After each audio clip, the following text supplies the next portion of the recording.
Singeggeessa nagaasitti dhaamoo waadaa keenyan kunuunsa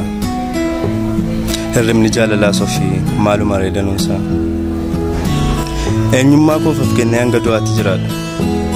gaafan qabrii seenu achitti seerradha duuti gargar nun baasu jechuu yoomuu jiraatu jiraatte addaan baanus walitti nu fida karaatu miira kee abboomadhu hanga du'aatti ture eela koo duniyaarraa qabriitti naafur injiraatiin cubbamtee addunyaa keenya faala ati yoo yakkamte anas cubbuutu dhaala dacheetu na miidhe egaa abdiin jiraan abaaboo jaalala keenya achumatti daawwan anis jaaladhee miti kan si geggeessu jaalalli kee ofee fedhii kee itti nangeessu wal argaan du'a booda utuun jiruun si dhaba hoomaa keessaa ba'ee jiraadhu sin qaba